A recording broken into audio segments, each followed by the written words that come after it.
بسم الله الرحمن الرحيم. صباح الأنوار من تاج الحضارات الأقصر، وموضوعنا النهاردة إن شاء الله على أوضاع تقدمة القرابين. يعني إيه؟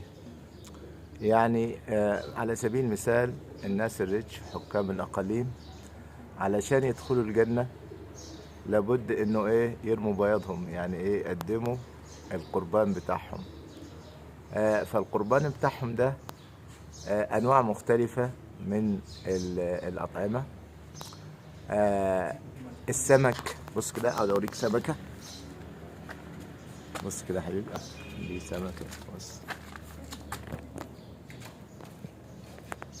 دي سمكة أهو ماشي، والقرع العسلي والعيش المدور، العيش الشمسي والحاجات دي. ده القرع العسلي، بص كده. الحاجات ديت، بص الألوان لسه في بقايا لون. احنا في المكان الخاص بنب ماء ترع، نب تاوي، اللي هو الملك النزيه اللي هو أمنحتب الثالث أبو أخناتون. ليه؟ يعني اتجوز كتير الراجل ده في النص الثاني من حكمه، فترة حكمه. بس أنا مش بنزهه علشان خاطر كان انغمس في الملذات ولا حاجة، لا، يعني هو كان راجل مثقف من حتب الثالث. كان بيحب الفن والفنون، وكان يغدق على الفنانين لحديت لما ينتجوا أجمل ما عندهم من فنون، نقاشين، النحاتين وكلهم. بس هنا بقول لحضرتك هنا ايه ده، هنا واحد أحد النبلاء بيقدم ايه، بص كده، اللي هو ده برفيوم، عطر، لأنه كان الفراعنة عندهم طقس ديني اسمه تعطير اليوريا، اللي هي في مقدمة التمثال بتاع الإله، يعني كإيه الصباع الخنصر كده. وكبير الكهنة يحط يغمس يده في العطر، سواء كريم أو سواء عطر عادي، ويعطر الإيه اليوريا. هنا في حتة عايزك تتكلم عليها.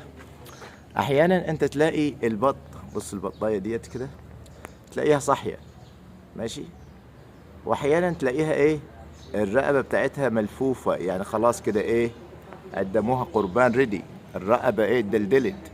لان الفراعنة ما كانوش يذبحوا، الفراعنة ما كانوش يذبحوا ايه الطيور، لا، كان يذبحوا الأضاحي كقربان، اللي هي البهايم لمؤاخذة، ويربطوا 3 رجلين ويسيبوا الرجل الرابعة فري، علشان لما ترفص البهيمة كده الأضحية تطلع الدم من الرقبة. وده أنا شرحته قبل كده في معبد حتشبسوت، ووريت لحضراتكم الدم هو طالع من الرقبة بتاعة الأضحية.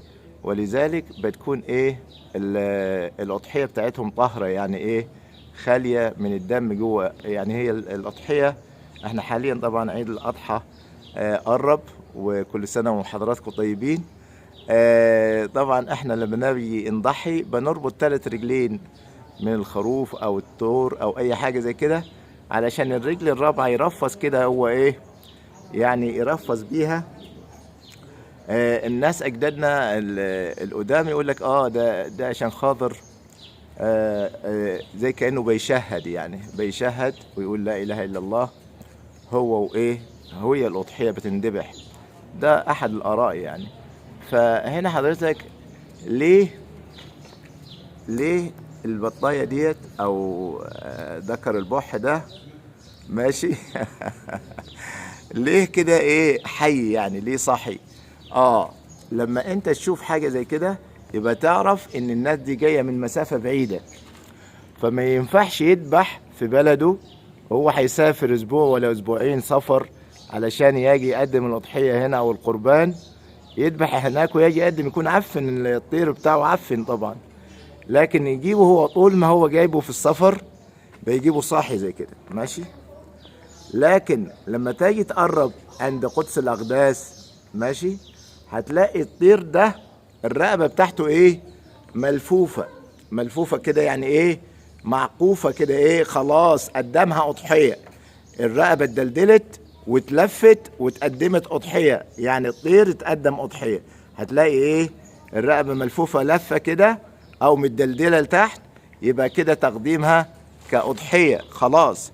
لكن هنا تقديمها كأضحية حية، ماشي، ده دلالة على انه الناس دي جاية من مسافات بعيدة علشان تقدم ايه، الأضحية بتاعتهم. ولو بصيت هنا اهو في ذكر بحواتي ايه، والرقبة بتاعته بص كده حضرتك، اها الرقبة بتاعته فين وراح اهو فين يا عمونا، اهو اهو اهو اهو البطة ديت او ذكر البح ده رافع الراس بالشكل ده. العيش المدور ده العيش زي ايه، زي العيش الشمسي حاليا عندنا اللي بنخبزوه في بيوتنا. بص حضرتك.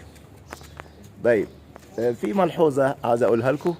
ده الملك امنحوتب الثالث طبعا، لانه امه الملكة موتو مويا كانت اجنبية، فهو طبعا بنى المعبد ده خصيصا لامون رع، على اعتبار انه امون رع، بص بيضحك له ازاي امون رع، بص الضحكة يعني الرضا، بيقول له انا راضي عليك يلا امون حتب. حتى اسمه هو امون حتب الثالث، امون حتب، بص كده الاسم امون حتب حقا واسط، ماشي، امون حتب حقا واسط، امون حتب the ruler of واسط. واسط اللي هي الاقصر، ادي لك امون حتب.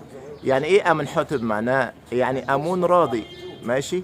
يبقى امون راضي فين اهو، بص كده اهو امون راضي اهو متبسم بيضحك يا عمنا بيضحك، رضيله. هنا في صرامه في الايه، في الوجه. يعني ايه الملك، يعني ايه الملك امنحتب بيقدم لامون رع ابو رشتين فوق راسه، بيحرق له البخور، ده حرق البخور، ماشي، لتحضير ايه، لتحضير الروح. فهو هنا يعني ايه، بيقول له يعني ايه، خلي بالك انا ابنك، وانا بنيت المعبد ده خصيصا ليك، وانا بحرق لك البخور.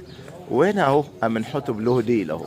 احنا قلنا قصة الديل قبل كده، رمز ايه، القوة، ماشي، رمز ديل الاسد. وهنا حتى المعبود امون رع له ديل، يعني تيجي تعمل ستريس على موضوع الديل ده اهو. كان يلبسوا الديول ديت، حتى الملك لما كان يطلع الحرب كان يلبس ديل، ماشي، يلبس ديل. يبقى كده، يبقى المعلومة بتاعتنا النهاردة من معبد القصور الأقصر، لأنه في مدينة الأقصر، ماشي. ولكم جميعا كل التقدير والتحية من الفقير لله جمال سعد، وإلى منشور آخر جديد إن شاء الله. ومعلومة حبذا أنها تكون مفيدة إن شاء الله للجميع. ومرحب بكم في أي وقت في زيارة تاج الحضارات الأقصر من الفقير لله جمال سعد. إلى لقاء آخر إن شاء الله.